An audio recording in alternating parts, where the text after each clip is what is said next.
everybody. I think last time we were here, we were doing spinning. And I think we were spinning this stuff actually, the yellow, which is being very bright. There we go. So much slightly truer color. But that's done, and the It's Matching Purple Friend is done. I'm actually working on this stuff, which is, I think, is this the picture? Yeah. So it's yarn I'm spinning for this sweater. The sweater I'm making, where in... Hi, Min. I don't stream very frequently, so it might actually be almost the next one since the last you were here, but I do need to spin a lot of this purple because where the sweater in the picture is black, mine is this purple, and where it's gray, it's a light blue, and I'm spinning the yarn myself, so kind of a little bit akin to, adding the wheels to the plane while flying it. I'm spinning it while I'm knitting it. But this is the last of the purple, and I have basically a ball and a half of it. I got this fiber from Gangset, which I highly recommend, and also for which I have an affiliate code down in my little about descriptions.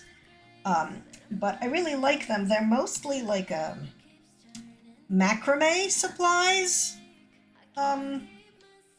store, but they've got merino, and it's a really good merino. It's very soft and very good staple, and most importantly, it's very cheap for fiber. It's they sell it in 3.5 ounce chunks, and each 3.5 ounce chunk is $10, so 10 American dollars, which is like normally I pay $20-$30 for 4 ounces, and this is $10 for 3.5 ounces. So I love it. And if you do use my affiliate code, I think you get a 10% discount. Anyway, so and the code is just PowerVulcan. But anyway, so yeah, I love this color. Like, it's a very sort of, it's not even, I wouldn't even call it purple. I don't think it's kind of like a wine color. Actually, stop. I want to show the blue that it goes with. I have it somewhere here. This is the blue for the sweater. So the sweater is, like, this is the lighter color, and this is what the picture is, and did I make the sweater picture go away? I did. There. It, like, transitions from one to the other. So I'm very excited about it. I'm knitting it now. I'm like somewhere halfway up the moth. So getting there. But it's halfway up the moth on the front. And so you knit it in the round, but like you do the front and the back separately until you join back up for the sleeves. So it feels like I'm far along because I'm halfway up the moth, but I got to do the moth twice, so that's a little bit of like a, fake out there. But and this one is not chain plied, unlike the yellow. It's going to be like a regular 2-ply. So what I did is, because I've got 3 of the balls, I split one literally in half. So I'm gonna put 1.5 on this bobbin and 1.5 ball onto the next bobbin, and then ply them together at some point soon, and then I can use them in the sweater. I still have like maybe half a ball of yarn that I made the previous time I spun for the sweater, so I'm not like waiting on the spin to knit, but I'd rather not get to that point, especially because like once you ply it, you gotta set it and all that stuff. So trying to be ahead. Plus I had one of the things I'm doing. Hey, you're here lurking. 10 minutes before Oh, oh my God. What are you frogging? Yeah, this is my stuff that I got from Gangsit. This is the dark color for that sweater that's in the picture. I think I'm gonna keep the picture. It's not interfering with anything. But yeah, I am so damn excited to be making the sweater like out of something I've spun. I've made stuff, but never really like full-blown sweater. I've done hats, I've done neck cowls, I've done all that kind of stuff, and you know, never this. The next big thing is I gotta, well, okay, so I spun like that yellow and purple to make an emotional sport chicken.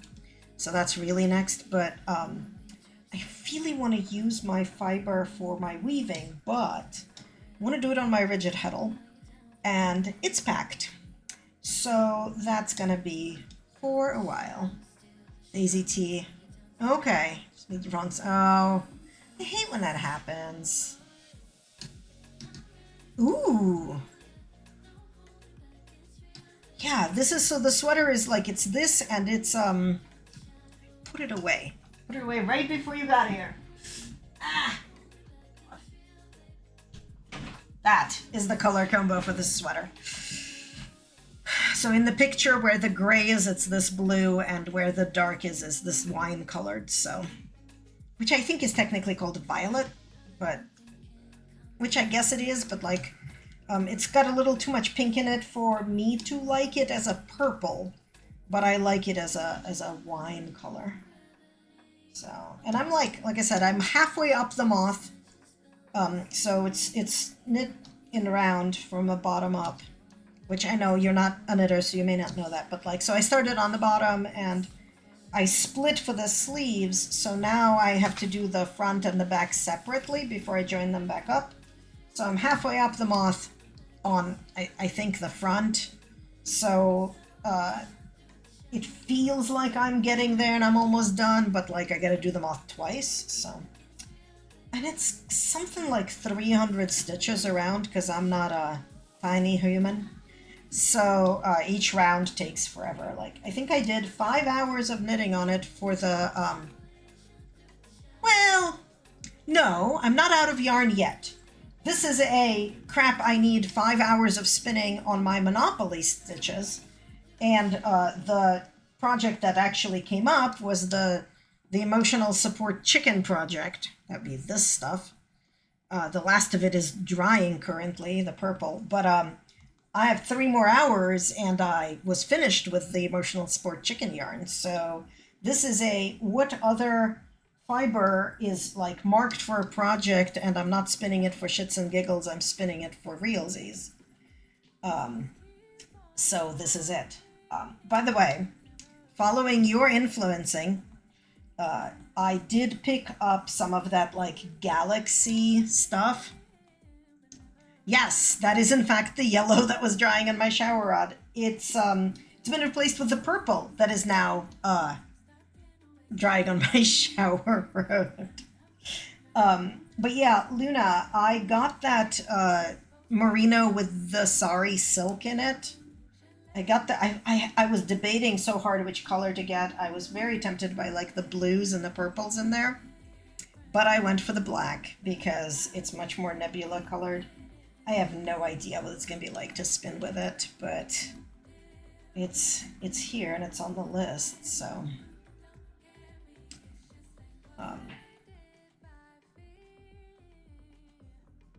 But yeah, this is what I had been showing you a picture of, by the way, where I was like asking, oh, what do I do with this one? I ended up just fractaling it, and it worked out like pretty well. Like, ugh, my colors are terrible because the light is terrible. But like, it's got a little bit of barber pulling and a little bit not.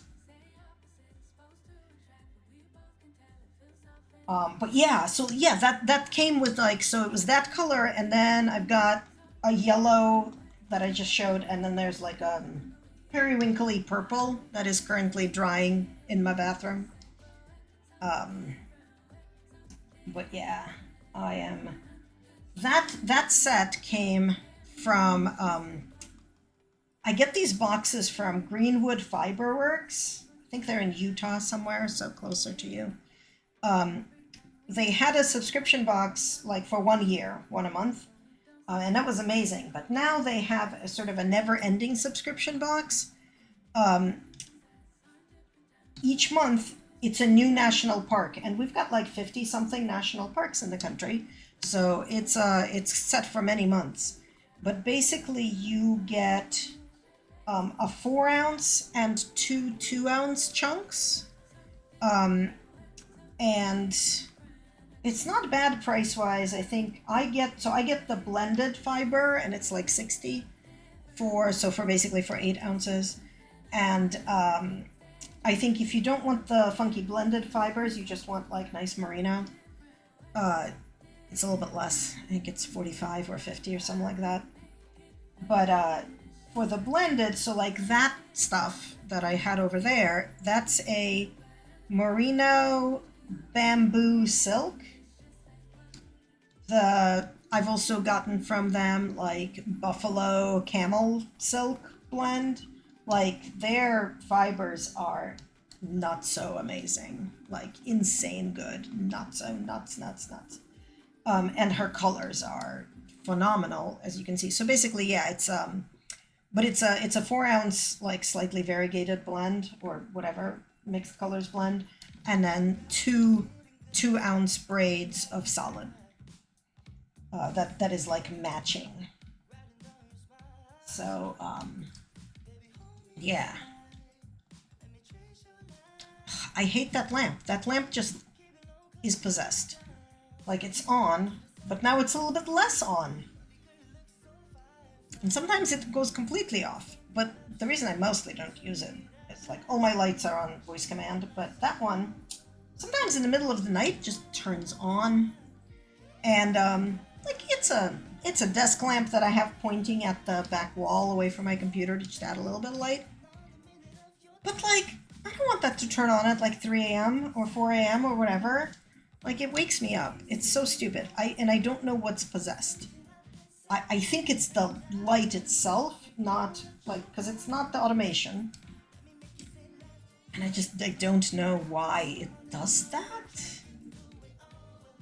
Yeah, except it's a light, so at least it's not like singing shit to me. But like, I think it's protesting the fact that I named it Shields, so I could be like, computer, shields off. And theoretically it's supposed to turn off, but it's like not talking to my automation right now. Computer, shields off. No, it is not talking to itself. Because I had it off for like months, and then I turned it back on because it was just a little bit too dark to stream. And now it just got brighter.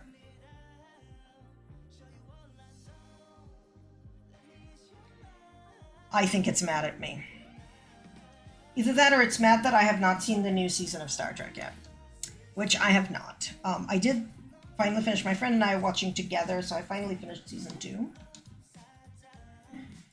You know, like, that's a good solution, but like light bulb, so glass everywhere. And these are Philips Hue bulbs, which everywhere else in my house are also Philips Hue bulbs.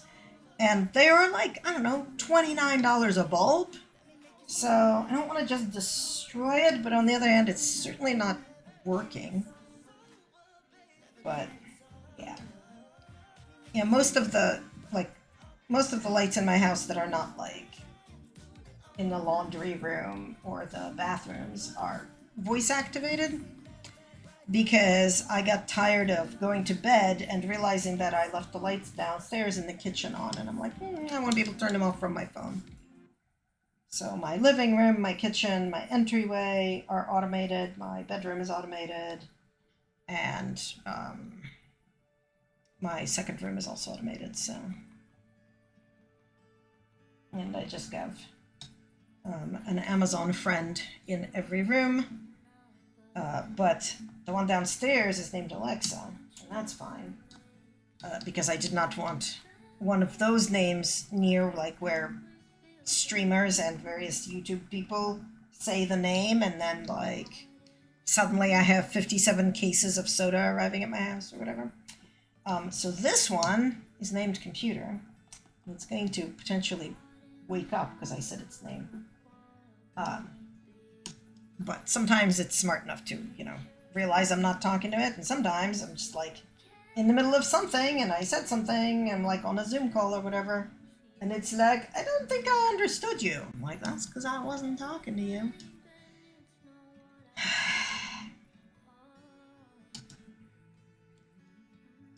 So, yeah.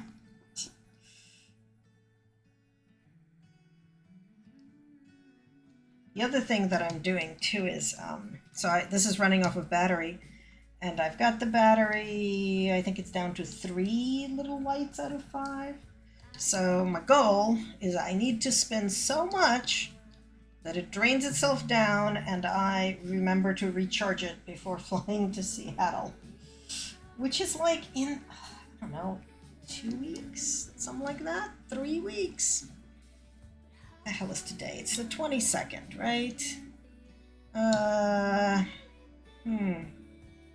Let's see. 1, 2, like 2.5 weeks. I know. So here's the thing, right? Like on one hand, I'm very excited because 2 weeks, I get to go to the Fiber Festival, I get to hang out with Luna, I get to take class, it's great. On the other hand, I am helping run a convention that is starting the Wednesday after the festival. And the fact that that is in like 3 weeks is terrifying beyond belief because we are so not ready, not even remotely ready, and we're running all of the virtual aspect of the con, so like, yikes. So it is so close. And in addition to that, right, so I go to Seattle on the 8th, I fly back on the 18th, I get in on the 19th, and then that's Tuesday the 19th. The following Tuesday, the 26th, the folks are coming to pack up all of my furniture and everything into a container to get on a ship. And I go to sleep at my friend Gail's house because I'm going to have no bed. So that's Tuesday the 26th. And then my flight out of the country is on the 9th of September, which is fine. Staying at her house for whatever that is, like a week and a half. But because they're packing my stuff into the containers on the 26th, I've got to pack everything that is going with me on the plane. I get 5 bags. Everything that's going with me on the plane, I gotta pack it before they come, because anything that doesn't fit into my bags has to go into the container. So that means everything gets packed. That includes like the desktop. So I'm going to be living on my laptop and iPad. I am not going to be able to, well, I was going to say I'm not going to be able to stream, but that's bullshit. I'm going to stream off of my laptop. I've done it before. Because that laptop was my main computer when I started streaming. Actually, I started streaming even before I got that laptop. We were streaming off of my Microsoft Surface. I guess maybe, like, I need to sell my house, and, like, the market right now is such that nobody's even looking, let alone buying. So, like, that's a problem. Like, I'm leaving somebody with power of attorney here, so, like, I have somebody who can legally sell it for me, but, like, I need that money.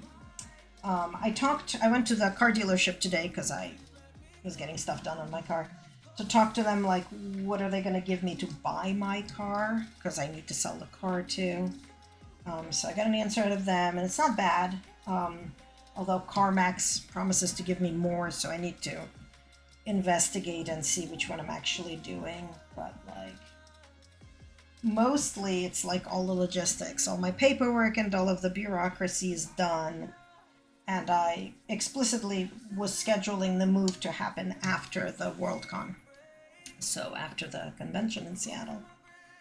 So I'm going to get back, and I'm going to have to do a bunch of errands, and also, like, I'm doing nothing. I'm staying home, and I'm avoiding, like, even the slightest possibility of getting sick, honestly, because the last thing I need is to fuck up my move because, somebody sneezed on me, right? So, I gotta do still a whole bunch of stuff, like I have to make a bunch of phone calls, I need to call my doctors, get all the notes and all of that stuff. But yeah, it's just all like happening very soon, and the main thing is that I need to sell the house somehow, so you know, like it'll sell eventually, but the equity that I have in the house is what like will allow me to have a little bit of a cushion to like get myself all settled in and organized over there before I have to have a job. So because like right now I have a contract, but it's not like it's a contract that exists, but it's not very it's not very many hours, not a full-time contract. So and while I had a completely remote job in the US, oops, thanks, Fiber. A, it would not go overseas, that job, but also like I got laid off from that job too, so that wasn't great. So you know, while I'd love to find a US job, like a US contract job that doesn't care if I'm outside the US,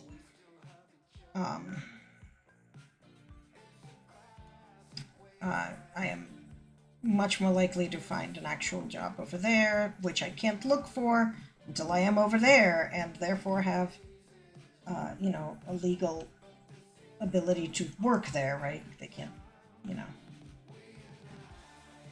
But yeah.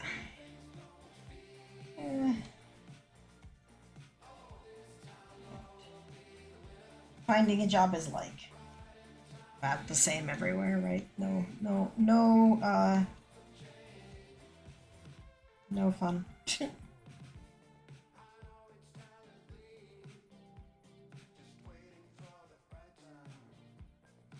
And also,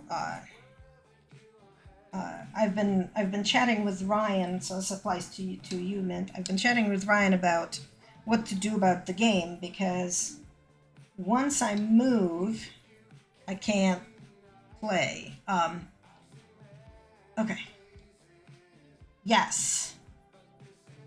Oh, awesome. Is going to be an awesome time, and we will all meet. Go have your meeting. We'll chat on Discord. But yeah, so I was talking to Ryan. Part of the thing is that once I move, I'm moving to my parents' house. At least for a couple of weeks, but like it's going to depend on when I find my own place, and which I can't do until I sell my house, because I don't have any money for rent if I don't do that. Anyway, so I'm going to be staying at my parents' house, and my parents are very religiously observant, which means that there is no computer use or internet in their house from sundown Friday to sundown Saturday, which is fine, but that's when game is. Because Friday night game is like, so it's like 3 or 4 a.m. there. So I was talking to Ryan, I'm like, once I move, can I join the Thursday game for a little bit of time? Because I can do Thursday night just fine. So he's going to be checking with folks on Thursday about that, because I don't want to stop playing, and we are in the same world, so maybe we can cross-pollinate a little bit. And if things go well, it shouldn't be for more than, you know, some number of weeks, but who the heck knows. But yeah, because I heard that you guys are heading down to the tower, and while our group was not heading down to the tower, we were going to go do the thing that we mostly did first. But we sent our NPC down to the tower with some sending stones. So I'm just like thinking maybe I can go join him and meet up with you guys. Yeah, that was my thought, but like, you know, it's going to be up to you guys, and also like I didn't want to presume on Ryan because it adds another person to manage in a group. And his groups are like balanced for a certain number of players or whatever, so And I wouldn't want to like, make a new character for the group or anything. I was just like, no, I have a character, and we're all the same level and stuff. Because I think you guys also hit 5, um, and we're on, uh, we level when Ryan says, right? So, oh my God, what are you doing here? So, we're all 5 and stuff. Yeah, so I was hoping that, like, it might be possible to do starting in September. Because I want to keep playing. Yeah, I hope so. I hope people are okay with it. Like I don't know anybody in your guys' group other than chatting on Discord, right? But you all seem real cool, so.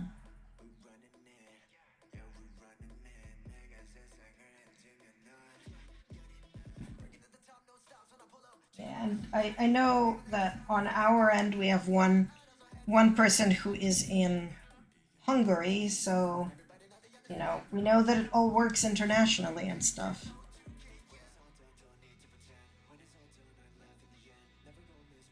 Okay. Oh, thank you. I try to be cool. No, I think we're having capitalism. Oh well. Sorry about sudden capitalism. I'm just gonna spin through it because I'm not like doing anything like a game where things are missable. This looks about the same no matter what.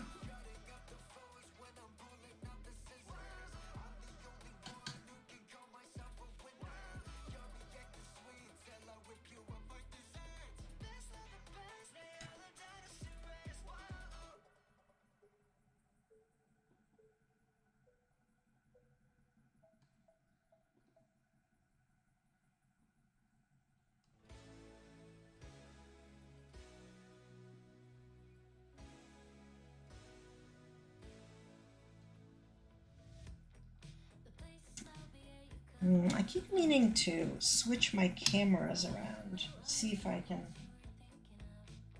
use the Logitech camera as my overhead cam and use the whatever the heck this is. I don't remember its brand. Mexico camera as my face cam.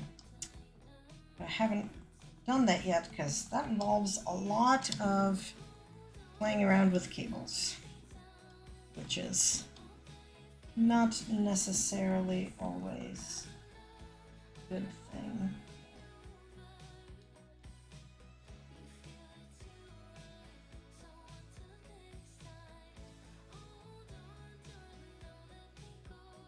Maybe I'll do that ahead of the next time I stream.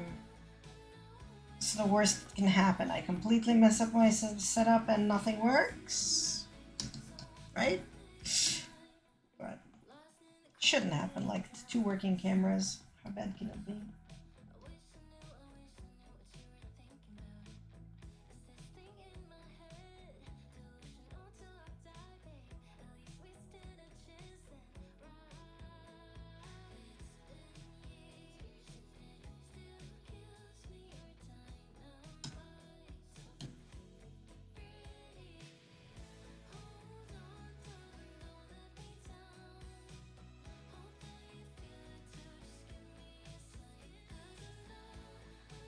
Okay, I think the capitalism is done for the next hour, so.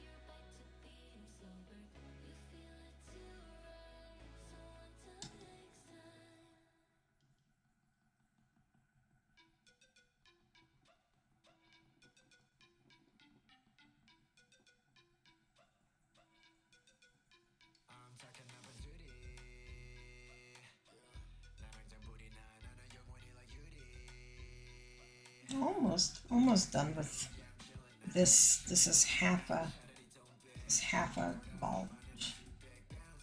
But it does, in general, like spin up pretty fast. Because this is a nice long staple.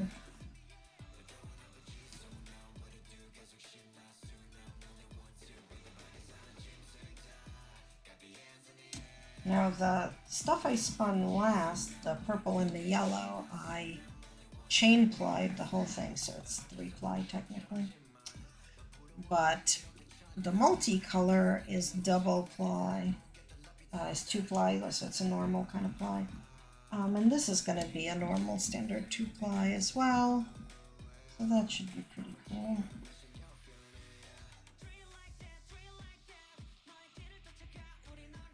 Ugh. It's so weird. I managed to cut myself earlier today putting away a box grater. Like, one of the sides of the box grater is it's like a big blade. And at some point I took it came with some tape to cover up the blade, and at some point I actually wanted to use it, so I took the tape off. So now there's just a giant exposed blade. I think it's a cheap enough box grater that it doesn't have like a cover or anything for the blade. Anyway, I managed to slice my finger. So now I have a band-aid on, and like, it doesn't quite interfere with the spinning, but it kind of a little bit does. So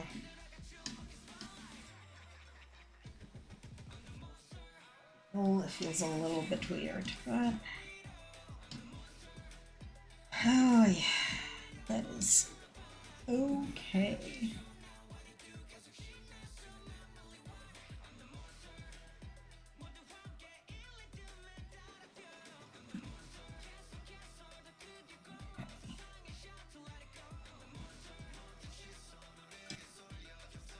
I gotta figure out where I put my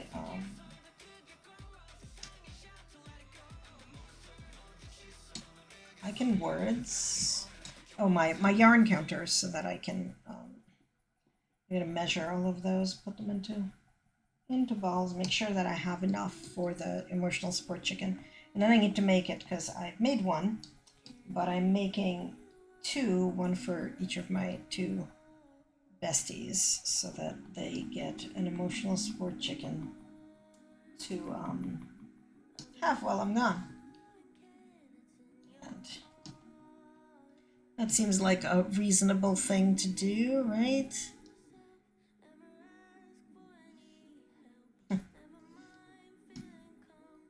Aw, thank you. I appreciate you saying that. And don't be sorry, like, you have life, which does not revolve around my stream.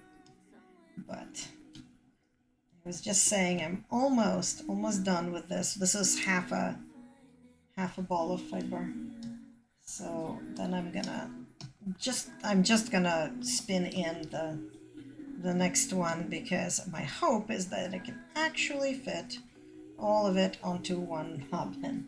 Well, all of this 1.5 onto one bobbin, so that I can put the other one on the other bobbin and then just apply them together and not like worry about crafting anything or tying anything on or whatever.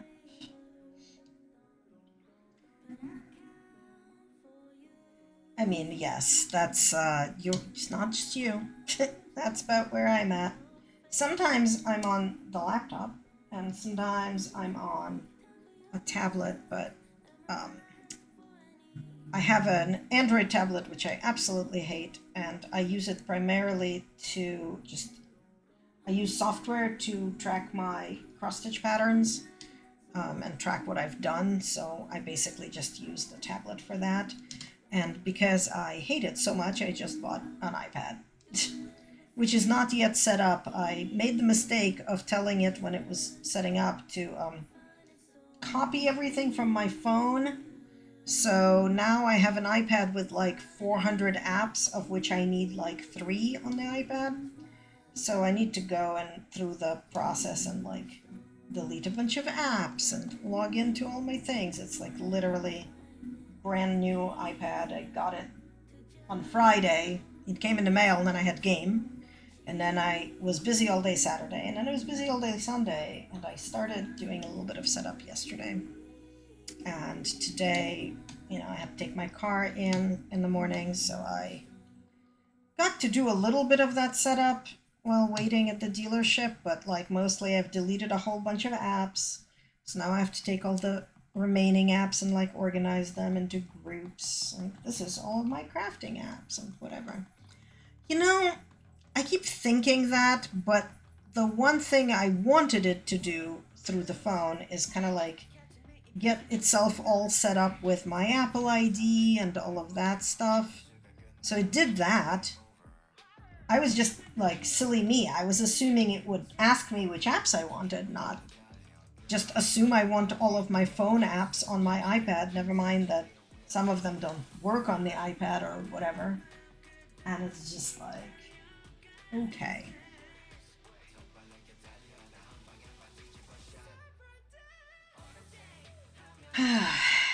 Yeah, so, and I'm almost done. It's just a pain, but, it's just time.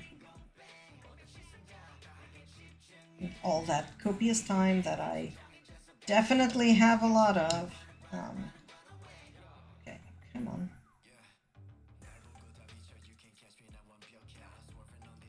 I don't know what's going on over there, but we're just gonna leave it.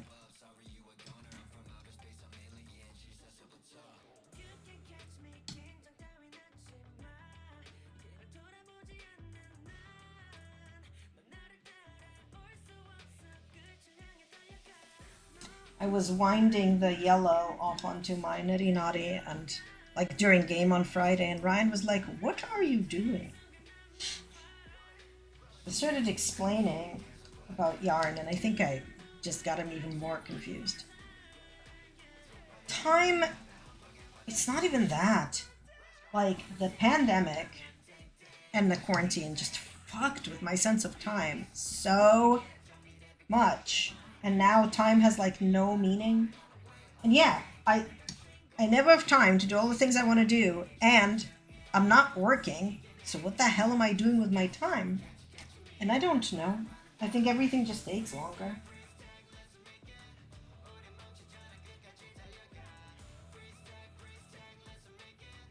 But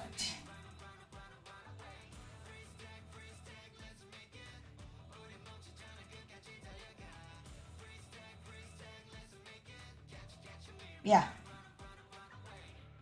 at least it's, summer now. In the winter, it's even worse. I wake up, I do some things, and I'm like, okay, well, it's 3 p.m., but it's dark out, so clearly I can't possibly be doing anything anymore. The day is over, and I'm like, it's 3 p.m. or 4 p.m. or whatever, right? Like, at least in the summer, it's, still daylight up until 9 or something.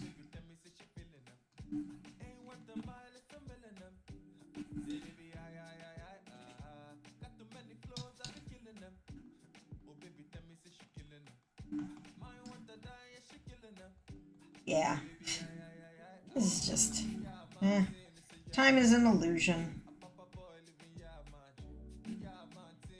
It's an illusion that I guess maybe I don't believe in, which is why I don't have enough of it.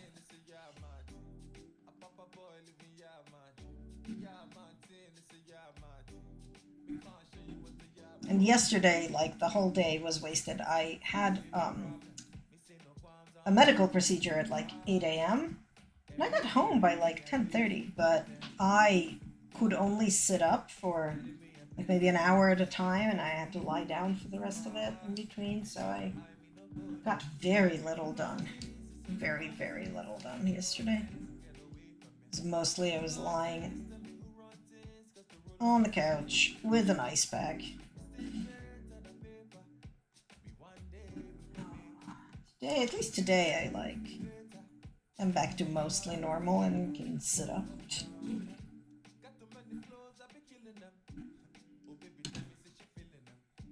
Okay, I should probably stop this so that I can get the fiber out and not fight with it too much. There we go.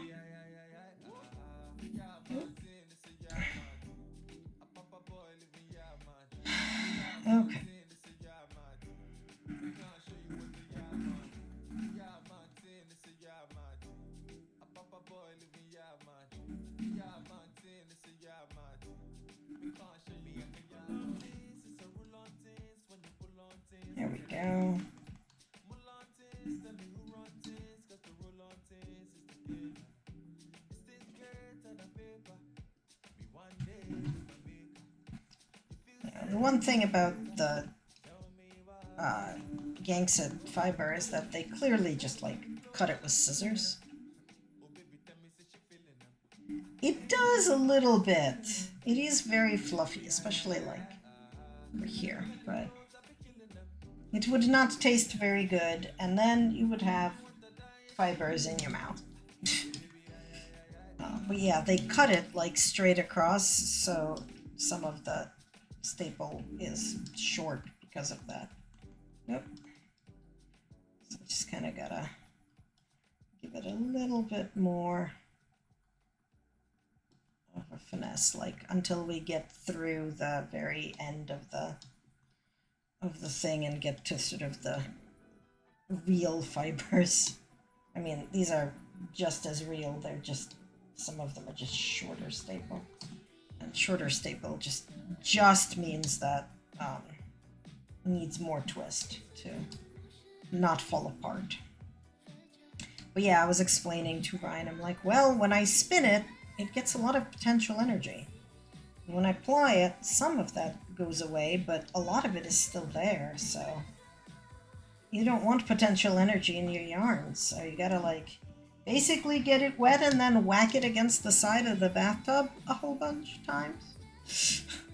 Because I was trying to explain what wet set is, and I'm like, nah, you just get it wet and then you hit it on the bathtub, and that gets the spin out of it, basically.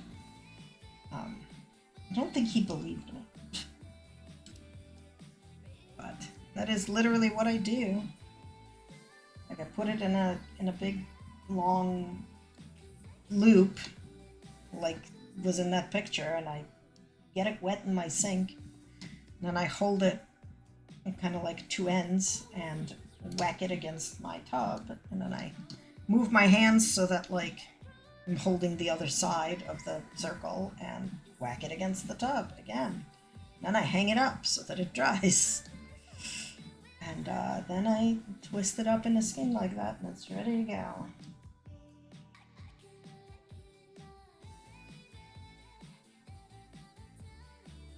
Just whack it against the bathtub, right? Like... But like, that's exactly what you're doing. Just hit it.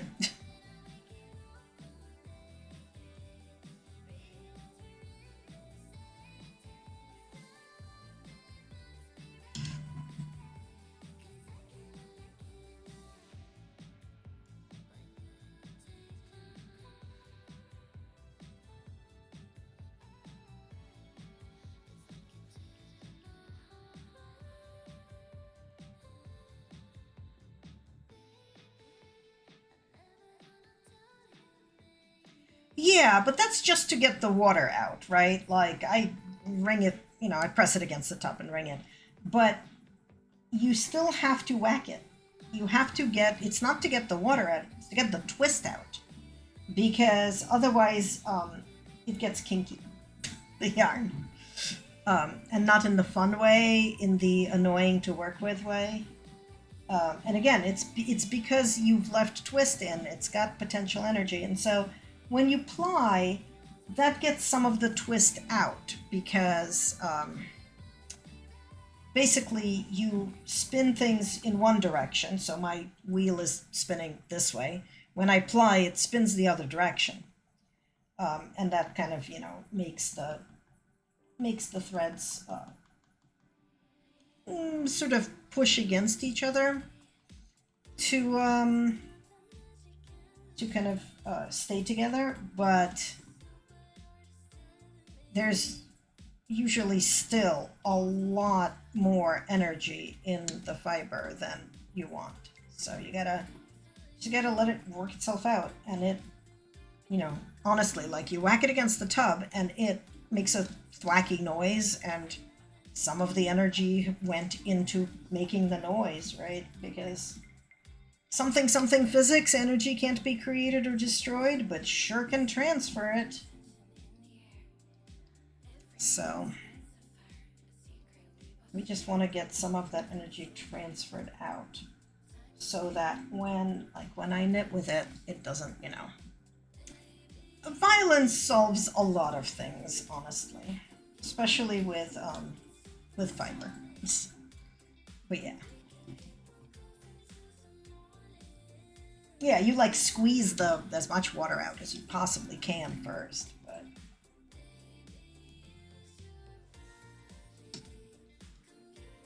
not gonna get all of the water out that way. So that's why it gets to be hanging out to dry in the shower. And it gets to like move and hang out in the laundry room when I need to use the shower, because yeah. But there's almost always some fiber hanging in my bathtub, because something needs to be applied.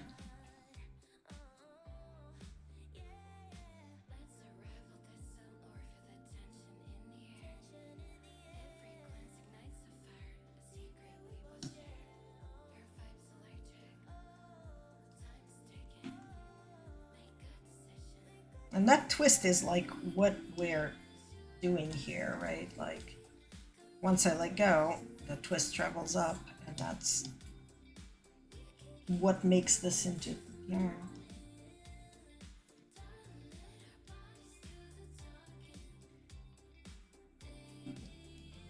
I get one of these emails every day, like, you know, ancient word of the day or medieval word of the day or whatever it is. And yesterday the word was spinster. And they're like, I bet you think this just means your unmarried aunt. But where that term came from is that is what you are called when what you do is spin yarn. You're a spinster.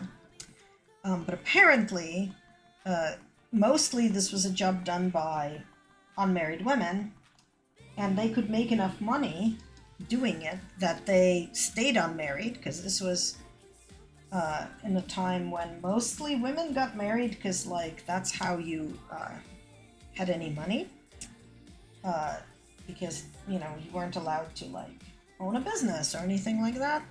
But if you were a spinster, you made money on your own, so you didn't need a husband, which is why it became the sort of slightly derogatory term for an older unmarried woman. But like the reason they weren't married is because they didn't need to be. But yeah, it makes me think of that. There's a thing that was floating around on the internet, which was like some newspaper in the 1800s asked women, why aren't you getting married? Yeah, exactly. She had a source of income. She had no reason to get married unless she like actually wanted to. But yeah, so some newspaper in the 1800s asked women why they weren't getting married, and then the meme floating around was just a bunch of the responses. And the responses were like, I already have 3 cats. I never wanted children. Why would I want a husband? That's like a child, but worse. It was just is super funny to read. It's like, I have absolutely no use for a husband. What would I even do with one? It was like, times do not change. Yeah, of course they made it derogatory because patriarchy. You know. Somewhere I have a cross-stitch pattern that has like a bonfire and a bunch of like clearly witches dancing around it, and it says, they never burned witches, they burned women. Because like, yeah. And that one guy in Salem, although they didn't burn anybody in Salem. And that one guy who was like, I am not begging for a pardon. You want to press me with a giant rock? You can. He was pretty awesome. I mean, you know, as these things go. But yeah.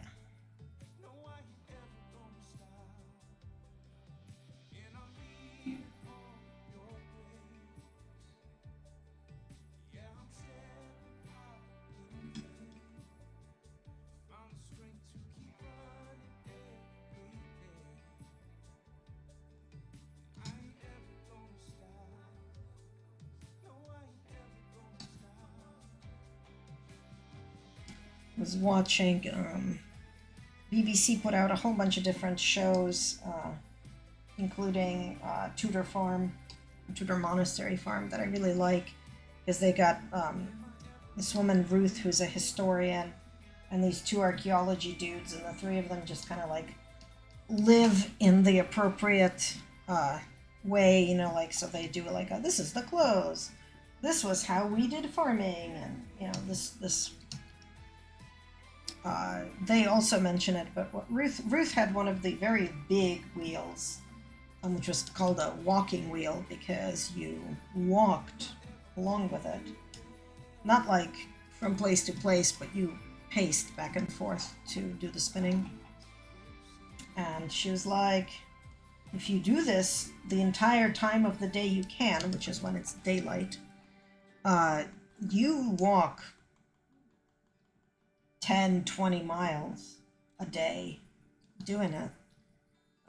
She had also mentioned spinsters, because she was like, that's what I am now, because I'm spinning on this thing. But yes, they were doing the Tudor farm for a while, and she did a bunch of spinning and stuff. You can find these, I think there's a lot of them on YouTube. So they did the Tudor Monastery farm. They did an Edwardian farm. They did a Victorian farm, and they did a World War II farm, which I found really interesting because things I did not know. England was importing most of its produce from America during World War II, or prior to World War II. And then when the war started, the import became very, very hard. So, you know, when Britain started doing like the Victory Gardens, it wasn't so much because, you know, like in the US, it was a little like, oh, I'm helping, blah, blah, blah. In the UK, they basically realized in the very late 30s, early 40s, that they need to grow their produce locally. And that they did not have like any experience or whatever. So like the government published like a booklet on how to be a farm, like be a food producing farm. So what they were doing, because basically they're anthropologists and she's an archaeologist. They're nope, the other way around. The guy's an archaeologist and she's a domestic anthropologist.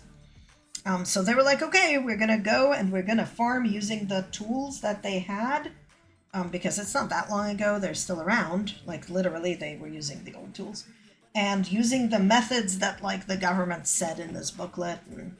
And so they discuss like the hardships and how it worked and what people did, how that worked out, what people ate, what people wore, all sorts of things. And they have a whole bunch of these in a series. And again, I've watched most of them on YouTube. They're available. They're also available, I think, on BBC if you can watch BBC things. I watch with a VPN, but which by the way works. I have Surfshark. It works. BBC thinks I'm in London. It asks me whether I've paid my TV tax. Yeah, I love that stuff. PBS in the US did a couple of sort of reality TV-esque things like that, but mostly broadcast the BBC ones. BBC also has like 1900 House and 1910 House and 1940s House, where they take a family who volunteers, and then they have to spend some amount of time, usually like a month or whatever, living the way people did in that time, place, and like talk about it. So like the kids have to wear the oldie uniforms and all that stuff. It's very cute. But like the 1940s house, they had a woman come in who was alive during the war and whose job was to be a blitz warden. So she was a person who went around to make sure that everybody had the right blackout curtains and whatever for at night, so that, you know, the city got blacked out correctly. So like they had to do that, and they had like a little shelter in their backyard that they had to shelter in, like pretending it was actually an air raid. And um, the kids, they had like kids who, one was a teenager and one was younger, and the kids started out going like, oh, I miss my friends and my phone and my computer, because none of that. But by the end of the month, the kids are like, I'm glad to go back, but like I'm really happy that, like I get to play a lot of board games with my dad and that kind of stuff. So that was pretty cool. And so the BBC has a lot of those programs, and I am a sucker for watching all of those because they are well historically researched. They're not like the stupid kind of reality TV. Hey, Cheesy, how are you? Thank you for lurking. Ah, I am so sad that I'm gonna miss you when I'm in Seattle. Like, like the timing is just terrible. I was like all excited. I was like, oh, Cheesy, I'm gonna be there. I'm gonna have a couple of extra days free because I'm doing the Fiber Festival, but then the con doesn't start until Wednesday, so I have like some days. But you're not gonna be there anymore, and I am so sad.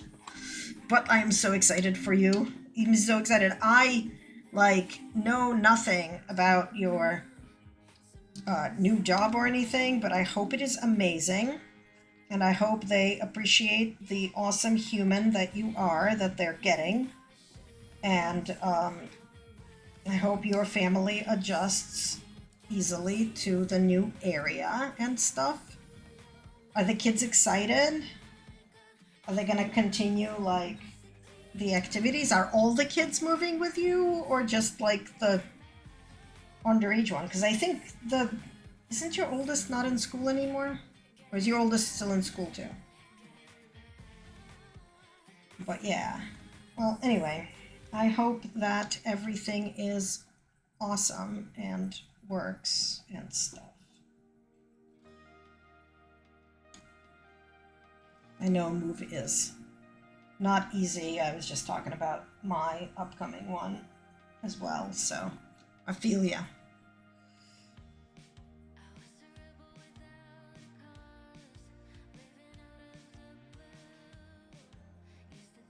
And I gotta do a Sims stream soon because I have not even I got the new pack, but I haven't even looked at gameplay other than to quickly do the the free reward thingy. So I need to actually do it, and I should stream it. Yeah, I mean that's true, but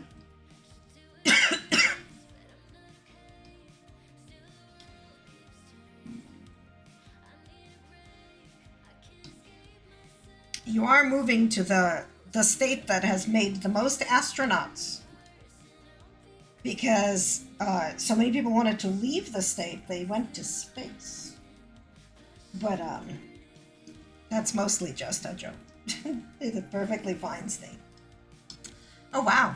Okay, cool. Well, new opportunities, new schools, new everything. Is Minnie gonna start keep doing gymnastics and stuff over there?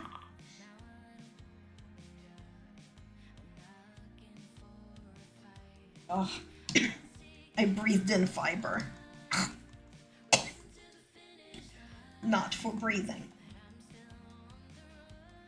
This is, by the way, also your warning to not knit with mohair if you have any kind of asthma or allergies. Oh, did she? I don't think I knew that. Aw. Is she doing anything else instead, or?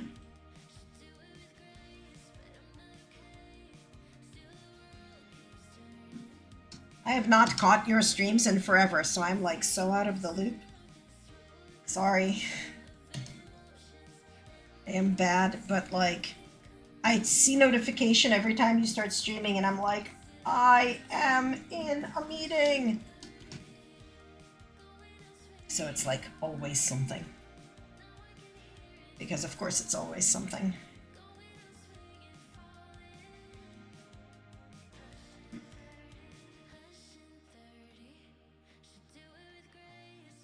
Oh my god, light bulb. I swear that light bulb is haunted. It is. It's got a ghost in it, and it's just like, neener, neener, screw you. Ooh.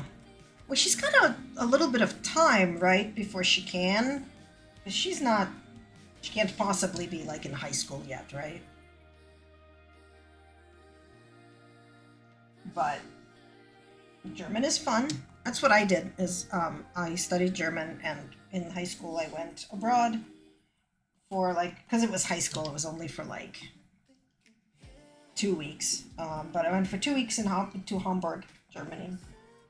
And then Nicole came and visited me for 2 weeks and was in our school. But we were only allowed to do this 10th grade and up in New York. So, or is she thinking of doing like the abroad schools that do like a full semester or a full year?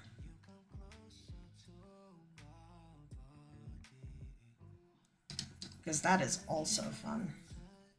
Like, if your school lets you do that sort of thing, or you can swing it. But also, like, good on her doing a foreign language, like not starting in 9th or 10th grade when they start foreign languages here, because that is too damn late. Generally, it's much better to start before you're like 11 or 12. It's about where she is, right? So I'm trying to remember 7th grade. I think I was 11 in 7th grade. Some kids are 12, but like not much older than that, so it's like a good time still.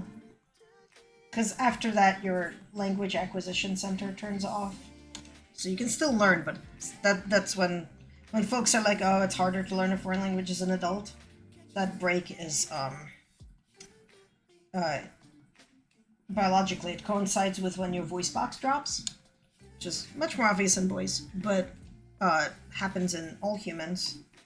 Like the voice becomes a little deeper in female presenting humans as well. And part of that hormonal change also, in most people, shuts off the language acquisition center.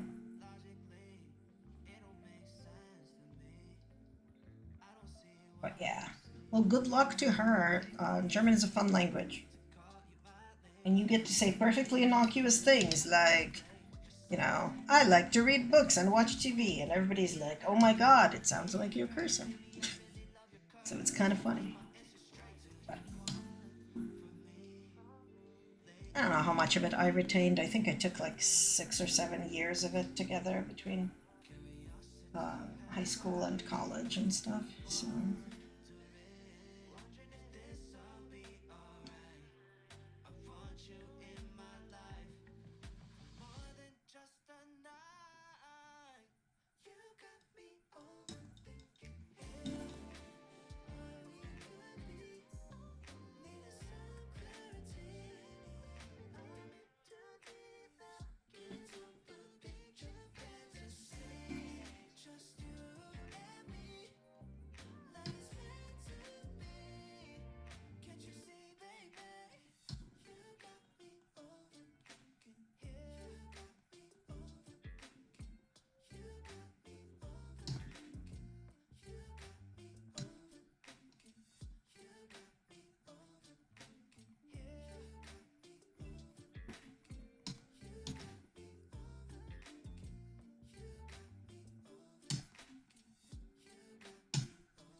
Okay.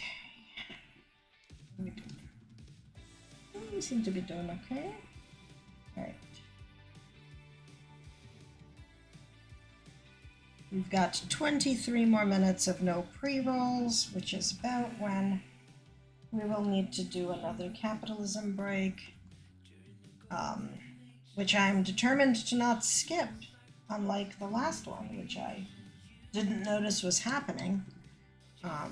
But just so that, you know, I tend to, when we have capitalism, I tend to like get up and stretch my legs and get a drink and use the restroom and all that stuff, and suggest everybody else does the same.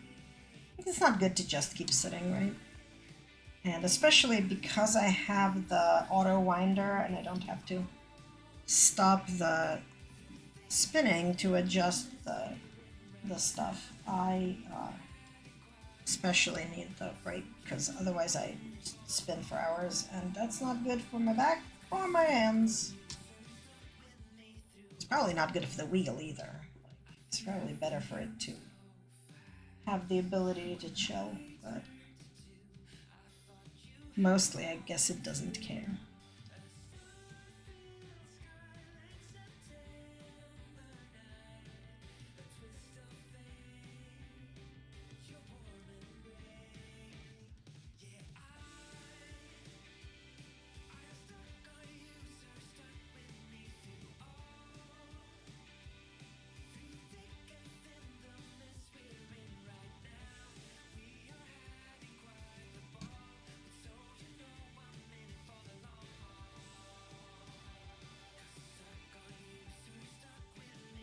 Actually, we're gonna briefly pause so that I can grab a drink and kind of wiggle my hands.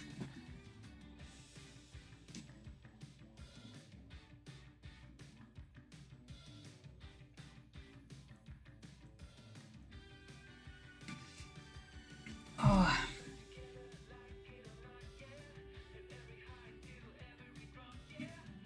Oh my god. My back is like clink, clink, clink. And it's not super happy from yesterday because got a whole bunch of stabbings done to it on purpose. And go to a perfectly reputable doctor to get stabbed in the back. This time with heat electrons or whatever. I don't know. I got a nerve ablation, so they heat up the nerve to kind of like make it not actually do its job, because right now its job is to make my back hurt. So part of why I was like not sitting up a lot yesterday. But today it's still sore, but it's back to basically normal. And it's supposed to take about 4 weeks to get to its full therapeutic levels and then be good for about a year. So always good.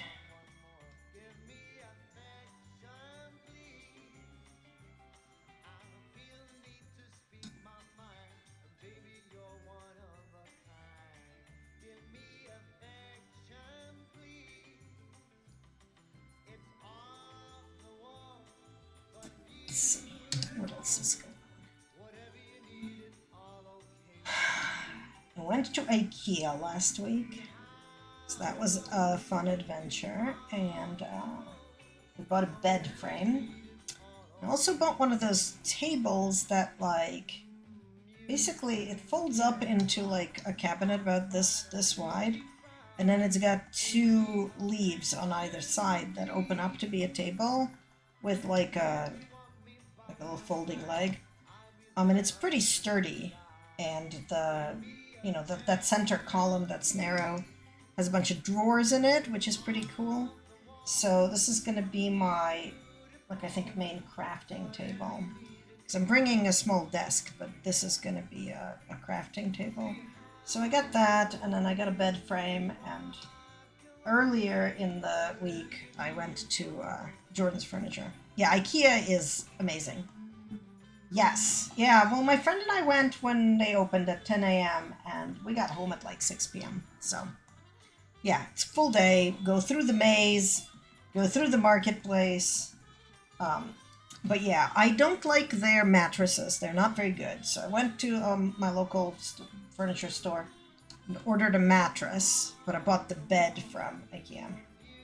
And one of the things I need to do this week is I need to open all the boxes, make sure all the parts are there, and like all the screws and whatever, and then pack them back up because they're nice and flat packed, and the guys are just going to put them on the container ship that way, and they don't have to like disassemble, reassemble anything. So.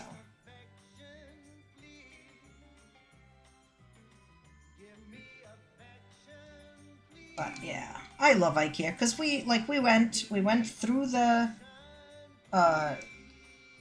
maze and stuff. So yes, but it's a lot cheaper here. Like a lot cheaper here. Things like furniture and especially computing things. So like I got a new iPad here because it's 100% tax over there. So you just flat out pay double.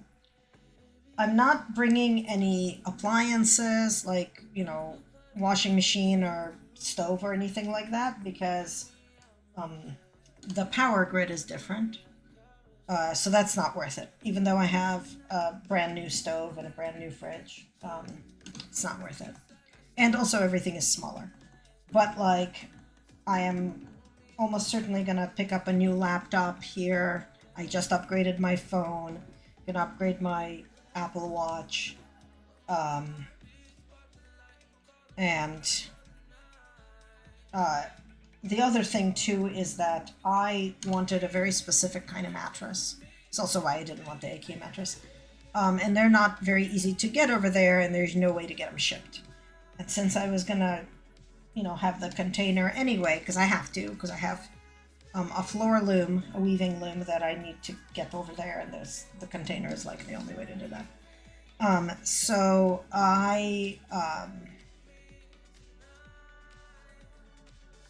I'm having them deliver the mattress and like not even take it out of the bags or anything. It's getting delivered, and 2 days later it's getting put into the thing. And then some of my like kitchen appliances, even though they are the wrong electric, I'm gonna bring because I'm gonna bring a transformer. Because some things like, so like I have a KitchenAid stand mixer. I got it as a present. It's the Pro one. It was like $800. If I wanted to buy it over there again, it would be like $1,500. So definitely that stuff, even though it's the wrong power, I'm bringing over, and I'm just going to have a transformer in the kitchen because it's primarily the kitchen gadgets. I decided I'm going to leave my sewing machine and pick up a new one over there because I don't want to deal with the transformer for it. But if I park the transformer in the kitchen, then I can plug in the Instant Pot, the stand mixer, the immersion blender, the bread machine. Like all of those are, I'm just going to use with the transformer. But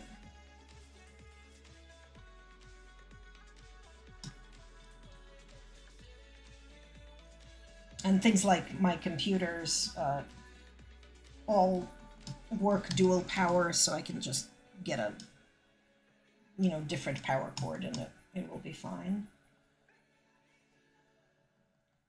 But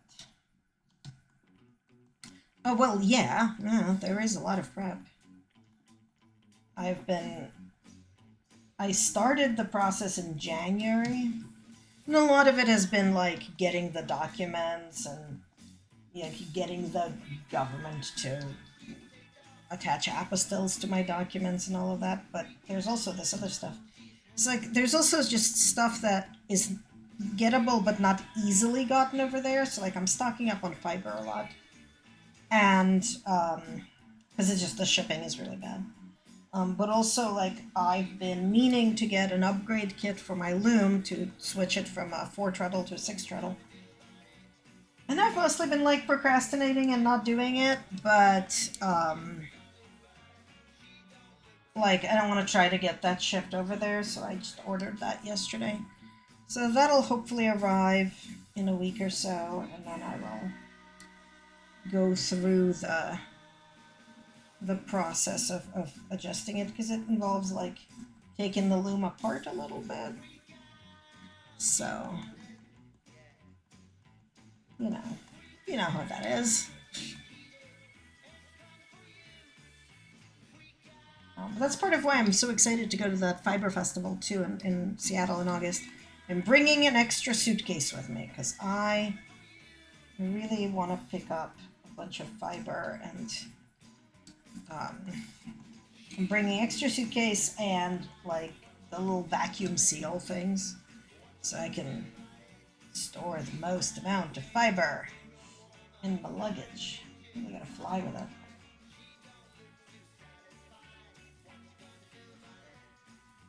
Because I'm taking a spinning class, I'm flying with my wheel, which is fine. Like I've spun on it. I've spun on it in economy. I don't recommend that. It was not very comfortable. Like it worked just fine, but it wasn't very comfortable. The whatchamacallit, when we flew to Scotland for Worldcon last summer, my friend paid extra, and we flew business class over there. That had enough room.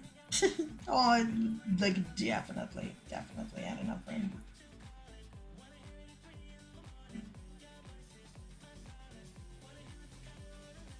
And I spun on the flight on British Air, and I mean every single flight attendant very casually walked by a couple of times, very clearly, because some flight attendant was like, oh my god, this is what this person is doing. So every flight attendant walked by to look at the spinning.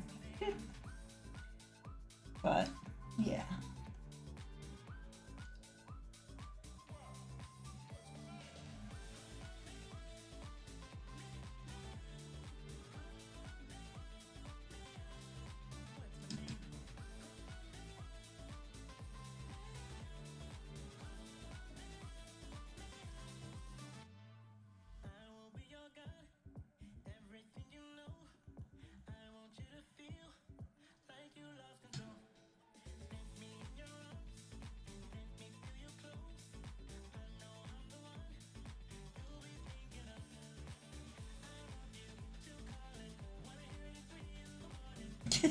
Well, usually I knit.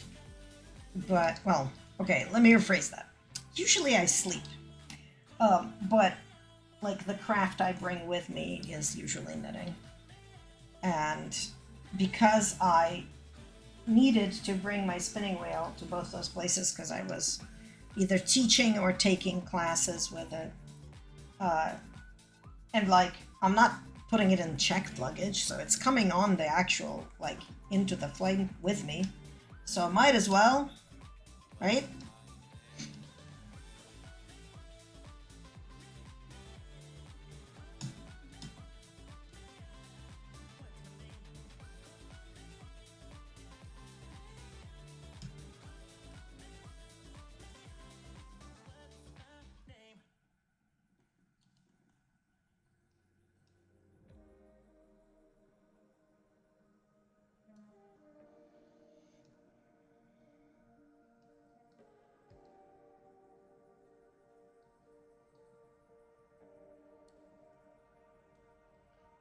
But like it's working off of a battery in here, and all the cords fit in the sides, so you don't need to plug it in or anything. I pull out this thing which plugs into the back, and the cable that connects the battery to the wheel, and that's it.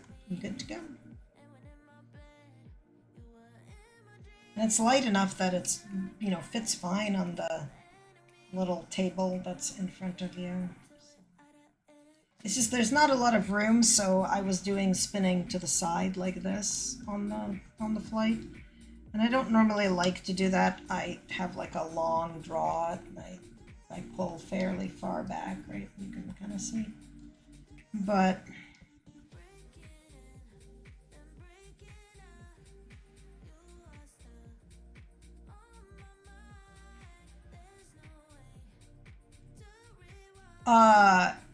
so the speed I'm going now, it would hurt, but I would probably not break my finger.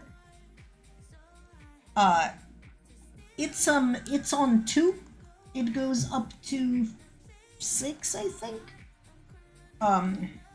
So some people spin very fast. If it was on 6, it would probably break my finger. So somewhere I have the rating on the motor. It's got a motor inside, obviously. And it can go very, very fast. But here, let me. I'm gonna break my fiber. So this is the speed I spin on. This is the speed it can go. It's now shaking and like walking across my table. I do not spin at that speed. Ever.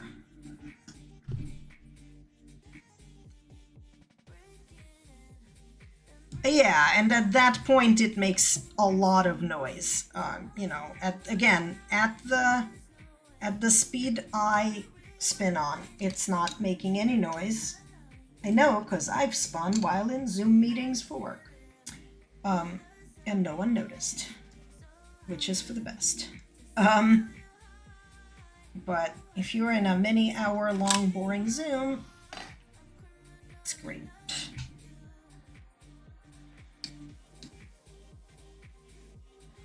But yeah, you want to spin it that fast if you're doing very fine, thin lace. But also, like, so the wheel is here. You can see my hand. See my hand, right? And like a hand span away is where the microphone is hanging. So that's part of why it, like, as soon as it starts making more noise or bang the table, you can hear it a lot more.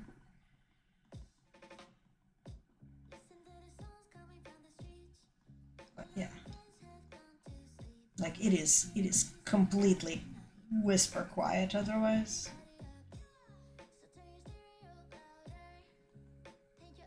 As in, the person next to me on that flight was sleeping just fine.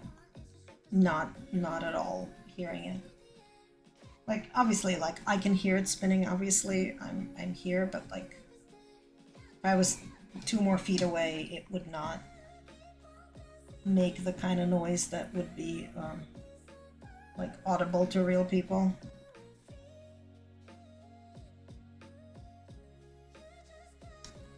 And when folks do the spinning that's that fast, so there's a heavy metal plate that you can kind of put it on.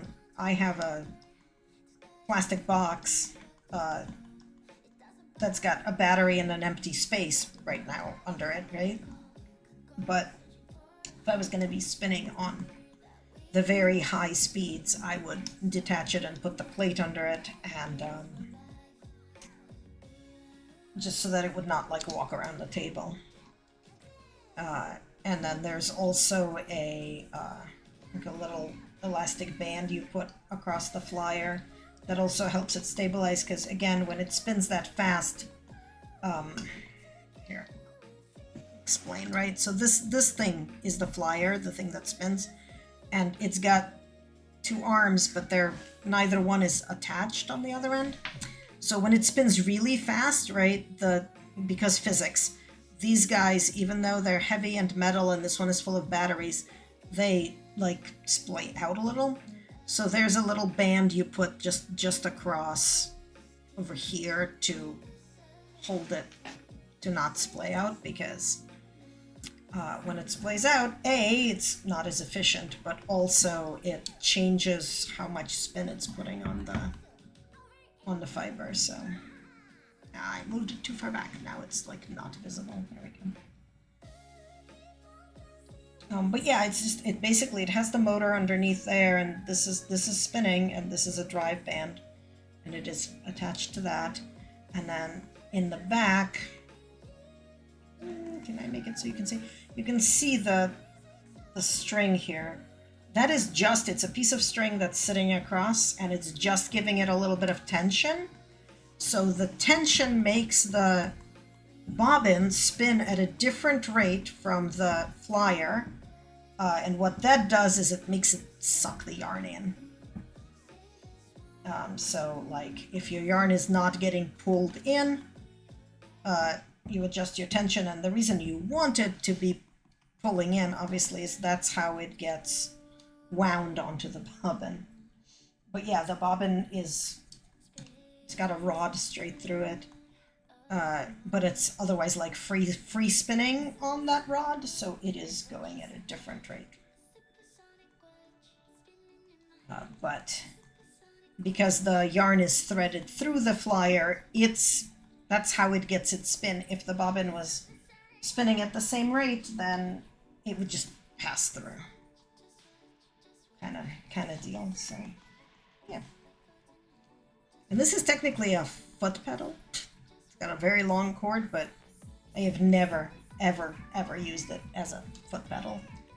And we are having capitalism, and I forgot, and I think people have, if you have turbo and are not noticing, I appreciate you, but we're gonna go to BRB screen because we're having capitalism. I'll be back in a few minutes.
Somewhere along the road, I felt the shift.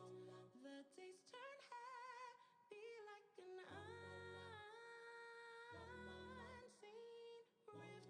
The girl that I was began to fade, and in her place, a new self was made.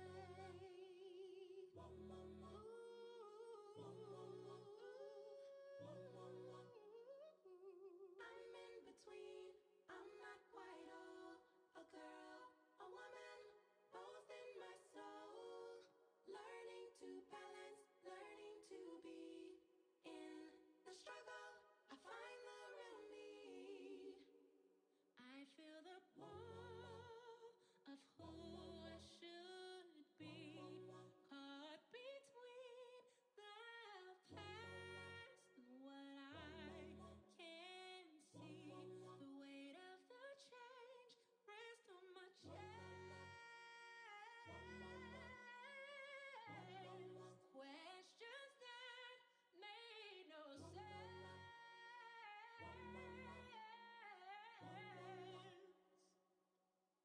I was a girl with dreams so wide, eyes full of wonder, heart open, untied. The road seemed soft, a place to play. I ran through the days in the sun's warm sway. Somewhere along the way, I felt the shift. The days turn heavy like an unseen rift. The girl that I was began to fade, and in her place, a new self was made. I'm in between. I'm not quite old. A woman, both in my soul. Learning to balance, learning to be. The struggle, I find the real me. I'm not quite old. Not quite old. A woman, both in my soul. In my soul. Learning to balance, learning to be. The struggle, I find the real me. I'm in between. I'm not quite. A woman, both in my soul. In my soul. Learning to be. In the struggle, I find. I'm in between. I'm not quite old. Not quite girl. A woman, both in my soul. Learning to balance, I'm learning the struggle to find the real me. I'm not quite. I'm not a woman, both in my soul. Learning to balance, I'm learning Are we back? I think we're back. That was probably more minutes than I actually wanted to make the break, but there we are anyway. Okay. So we've got like this much more left of this purple, and I'm kind of wondering if I can... Yeah, I know, right? Sometimes you just need an actual break. I'm wondering if I can get it all done. Hi, Kat. Thank you for lurking. We are just spinning and doing a little bit of chatting. Nothing too exciting, just getting that other crafting board stitches in is what we're doing. Because I am so behind. So behind. But as I was saying, I'm kind of wondering, I've been going for an hour 40, but I'm wondering if I can finish this chunk of it today. If I don't finish it on stream, I might do it once I get off stream as well, just because I want to get that done. I can put another bobbin on, and then maybe tomorrow I can get the other half spun.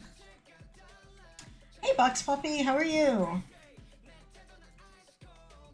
What's happening in your world? We are spinning for the sweater. It's down there. And I just had hiccups. Why, body? Why?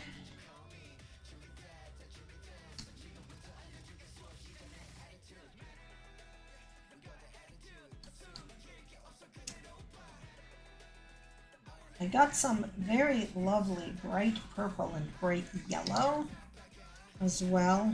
Ooh, day camp is the best place to ship the child. I'm glad you got a nap. I actually probably could use one. I got up at like 7 in the morning, which is sometimes when I go to sleep, so it was like not a good time. But yeah, so I got the bright purple and bright yellow, and what I really want to do, I think, is blend some of it.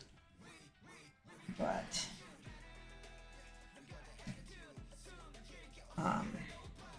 we'll see if I actually dig out the blending board. So I have a sweater pattern, and it's like, oh no, that is way too early. That is not a real time. That is a fake pretend time. But yeah, so I found this pattern, and it's like kind of like a sleeveless summer thing. But the example is this like lovely gradient, so I gotta check out if I have enough fiber, and then see if I can blend myself a gradient, because I should be able to just kind of, you know, blend a little bit of the yellow into the purple, and then blend a little bit more of the yellow into the purple, and etc. until it becomes a little bit of purple in the yellow, and just spin it up as a gradient and chain ply it.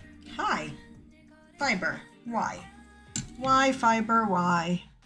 Also, ugh, I hate when it breaks like on an end like this, because then it's sometimes hard to find where the actual end is to pull it back through. At least this one is like not bad.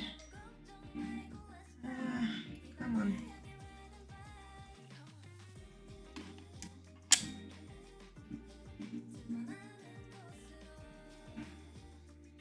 Yeah, it sounds like really we should just prescribe naps for everybody, and yeah, that's it. Everybody, I order naps for everybody. Everybody go nap.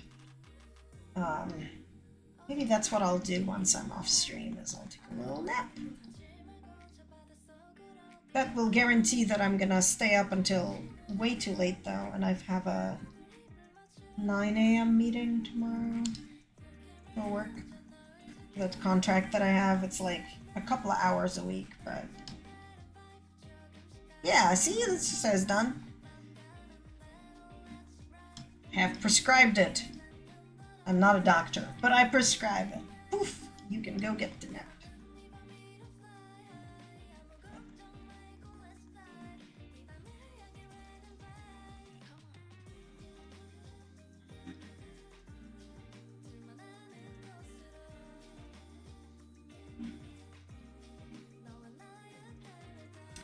One of the things that happens as the bobbin gets fuller is that it starts going slower because physics. So I think it's time to up the speed like a tiny bit. 1 a.m. woke up at 5. Yeah, that's not enough. That's like me level of terribleness. Don't do that. I went to bed around 1, but I got up at 7 because I had an 8 a.m. appointment to take my car in. But Also had a little bit of a hard time falling asleep just because my back was hurting so much from getting stabbed in the back by a medical professional on purpose.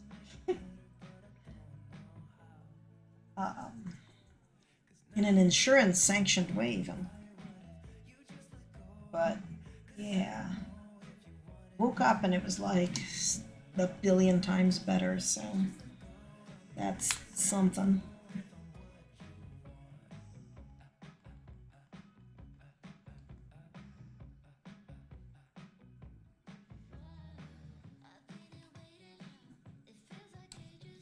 But yeah.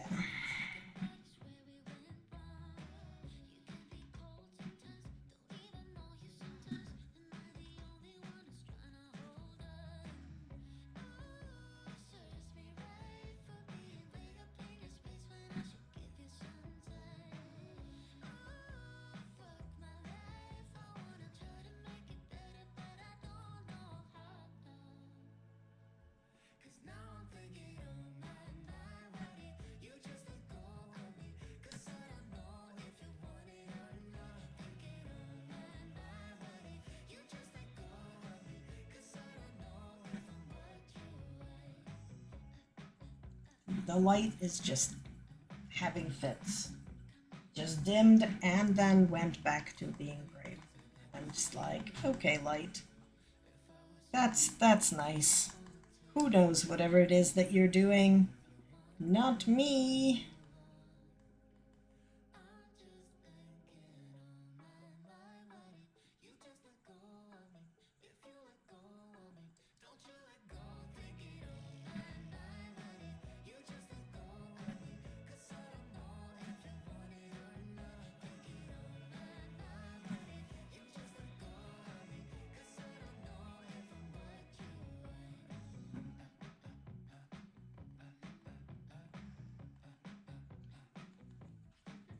Ah, you have all dressed chips and I am jealous.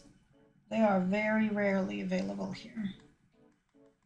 Black yarn. Okay, so how far are you in the vest? Because you were doing like the green, I thought, right, to begin with?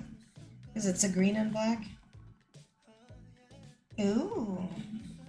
Sewing pattern, knitting pattern, crocheting pattern. Ooh. Have you posted pictures? I want to see.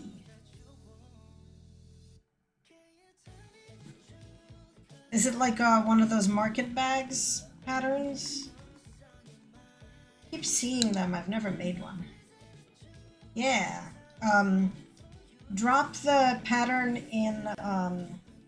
in Discord and I'll repost it, or whisper it to me, whichever. But then I can repost it in the stream.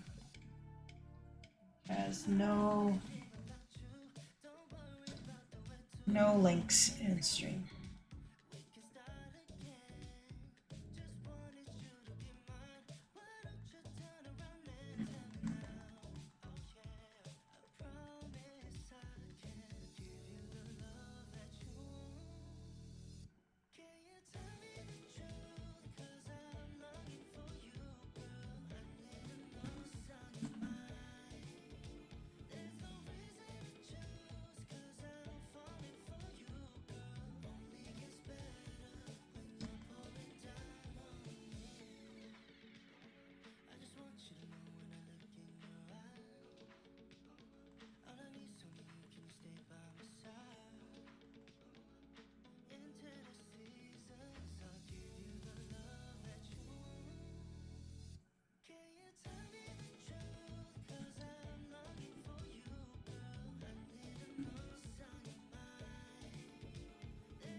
Nope. Let me go find it. Let's see. Discord. Discord doesn't like light up when I get new stuff when I'm in stream mode, so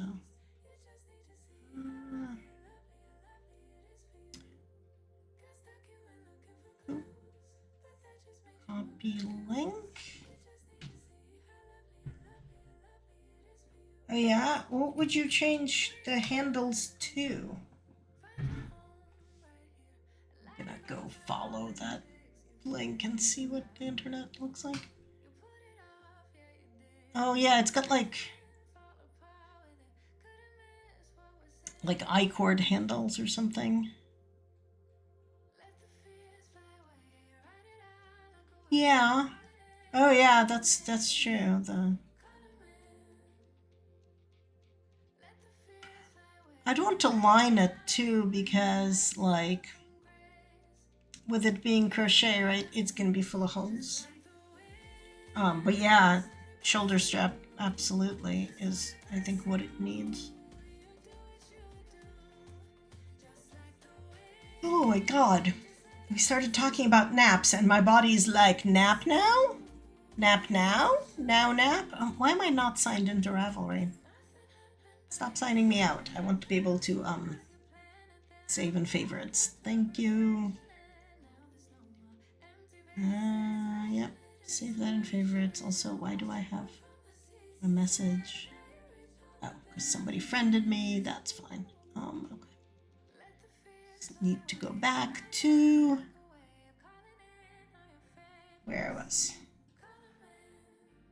I've done so like I've knitted a bag that was like a market bag, and it had it's where I learned the linen stitch for the handle, because the linen stitch is basically perfect for like something that's structural like that. But I suppose like just doing a whole lot of singles will accomplish the same thing in crochet, right? We'll create a very like sort of tightly woven thing, which is really what you need for a handle. Is you need a very tight weave so it doesn't stretch out. Honestly, or I just put like some D-rings on the bag and get a leather strap, rather than trying to like make one. But maybe even just like an ankle band or something like that, like something woven, or a tablet woven band for that matter. But yeah, I like that pattern. It looks like it's basically a whole bunch of granny squares, right? Just from kind of like looking at the picture is what that looked like.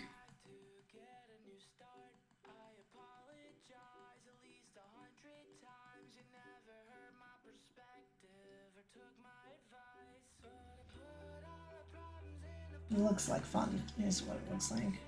Somewhere I also saw a pattern for a crochet bag where you sort of make like, I think 4 different granny squares attached together, and then you just fold it in a clever way and poof, it becomes a bag.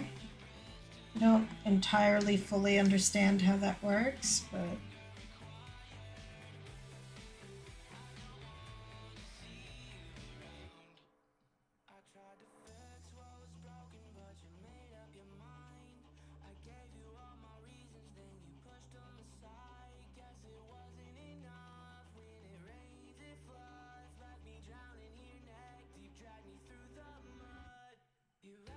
no idea where I saw that pattern though. I'm kind of hoping that I favorited it in Rav, but I'm not sure I did.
Also that. Yeah, yeah, yeah. Like, I'd worry about just anything slipping through the holes, but also, yes, pockets. But that's easy, right? Because, like, you just basically make a sack out of fabric and stitch it on.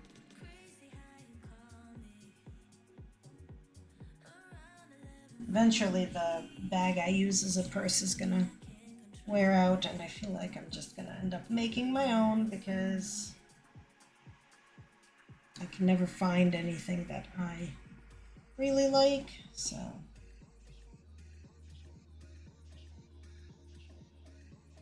And normally it just needs to hold like my keys, my purse, or my keys, my purse, well, my keys, my wallet, my phone, and like, I don't know, a couple of pens and some paperwork that I, inevitably end up with in there. But like, not much else, so. The one I use now as a purse, I've been using it for, I don't know, 6, 7 years. It's like a beach bag, technically speaking.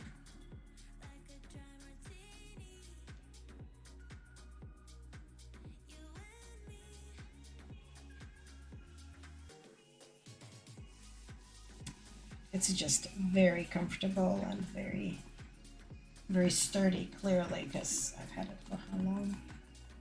And the bag is not wearing out at all. The leather handles, which I think are probably fake leather, are totally like shedding strands, so.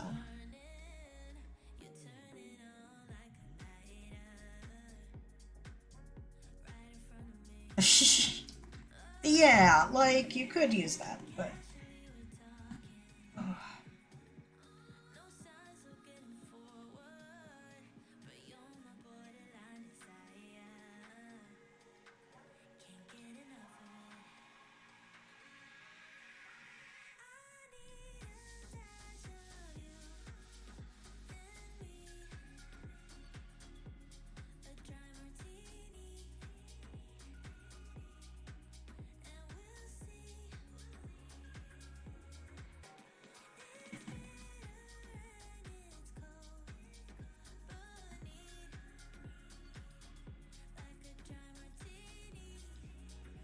I don't know how long I'm gonna last. I know like 5 minutes ago I was talking about, oh, I want to finish this in stream, but I don't actually know how long I'm gonna last because as I am sitting here, my back is like, you know what we should do? Be done sitting up. You want to go lie down, right? So it might be time to actually go do that nap that I was just mentioning everybody should be taking. So I'm thinking that might be in the cards because we've been going for about 2 hours, so it's like not a super short stream, but not a super long one either. Yeah, I think that's what we're gonna do. I think we're gonna pause. We're gonna like sign off, and I will just spin more later. But I would go lie down because I think that's what's needed right now. Is anybody on for us to raid? Who's on right now? Bum bum bum bum. Chef John is cooking. Yarnia is doing something. KB Fibers is also spinning.